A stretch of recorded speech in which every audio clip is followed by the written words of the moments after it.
मेरे प्यारे विद्यार्थियों, हमें सभी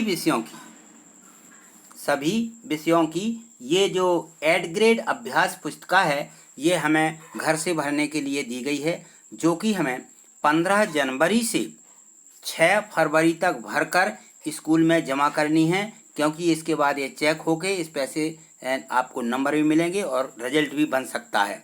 इसलिए ये जो अभ्यास पुस्तिका है, यह हमें भरना है और इसको अच्छे से समझना भी है, क्योंकि अभी जो है ये जो पुस्तक 8 ग्रेड वर्कबुक हमें दी गई है, तो ये देखिए आज हम इसको कक्षा 8वीं की जो हिंदी की वर्कबुक है, इसको हम शुरू करते हैं और इसका हम क्रमशः पाठ 1 से इसको शुरू करेंगे। तो ये देखिए पाठ 1 में दिया गया है।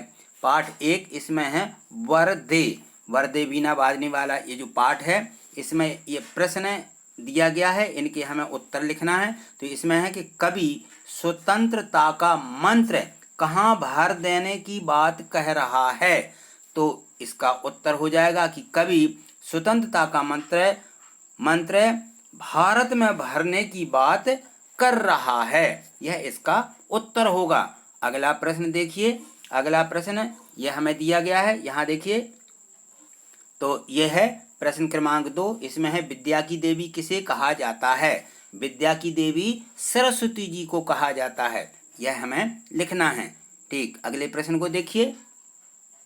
ये दिया गया है प्रश्न क्रमांक 3, इसमें है नव नभ से कवि का क्या आशय है। नव नभ, तो इसका आशय है कि नव भारत के माध्यम से कवि कहना चाहता है कि सभी प्राणी नए भारतवर्ष की रचना करें और इन्हें इस निर्माण में सभी नए साधन प्राप्त हों, यह इसका इससे आशय है।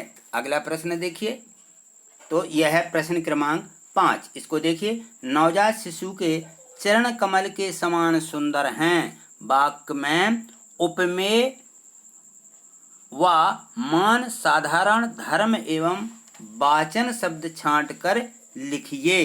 तो इसमें देखिए उपमेय क्या आया है, इसमें उपमेय है कमल, तो हमने लिख दिया उपमेय क्या है, कमल है। और उपमान क्या है, ये उपमेय पूछा गया है, उपमान है इसका शिशु। और इसके बाद है साधारण धर्म, ये साधारण धर्म है, तो साधारण धर्म है कमल और शिशु। वाचक शब्द क्या है, वाचक शब्द है इसका, जो ये वाचक शब्द पूछा गया, यह है इसका सुंदर। ठीक, अगले प्रश्न को देखिए। प्रश्न क्रमांक ये दिया गया है 6, इसका देखिए। आकाश के 3 पर्यायवाची शब्द लिखकर उन्हें वाक्यों में प्रयोग कीजिए। आकाश के हमें 3 पर्यायवाची शब्द हैं, तो आकाश का मतलब होता है गगन, नभ और अंबर। इनके हमें क्या बनाना है, वाक्यों में प्रयोग। गगन मेरा प्रिय मित्र है, गर्मी में नभ अंगार उगलता है, और अंबर का अंबर हो जाएगा अंबर की सीमा अनंत है। बस ये छोटे छोटे से हमें जो है इनके वाक्यों में प्रयोग करना है। ठीक, अगला प्रश्न देखिए। ये देखिए प्रश्न क्रमांक 7, ये दिया गया है। आप माँ सरस्वती से अपने राष्ट्र के लिए वरदान में क्या क्या मांगना चाहोगे।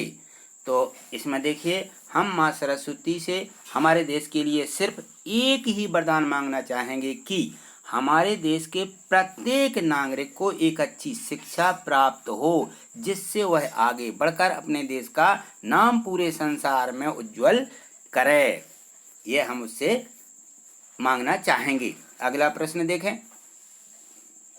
इसका अगला प्रश्न देखिए, इसमें दिया है कि वर्दे कविता में वीणा वादनी किसे कहा गया है। तो वर्दे कविता जो है उसमें वीणा वादनी माँ सरस्वती जी को कहा गया है।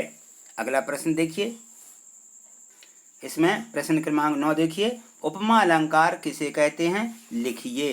तो ये उपमा अलंकार है जबकि किन्हीं 2 वस्तुओं के गुण, आकृति, स्वभाव आदि में समानता दिखाई जाए या 2 भिन्न वस्तुओं की तुलना की जाए तो वह उपमा अलंकार होता है। अगला प्रश्न देखिए। प्रश्न क्रमांक 10, ये देखिए। इसमें है प्रश्न क्रमांक 10, इसको देखिए। इसमें है वर्दे कविता में कवि प्रकृति की किन किन वस्तुओं में नया रूप देखना चाह रहा है, विस्तार पूर्वक लिखिए। तो इसका उत्तर देखिए, कवि चाहता है कि हे माँ सरस्वती, नवीन आसमान में नवीन पक्षियों के समूहों को नवीन पंख देते हुए नवीन वाणी प्रदान करो। यह कवि चाह रहा है। ठीक, इस प्रकार से हमने 1 से 10 तक के सभी प्रश्नों को समझा है। आपने इनको लिख भी लिया होगा, नहीं लिखा है तो लिख लीजिए, अच्छे से इनको याद कर लीजिए। यदि आपको यह वीडियो समझ में आई है तो इसे लाइक और शेयर निश्चित ही करें, जिससे अन्य बच्चों को भी इसका लाभ मिल सके।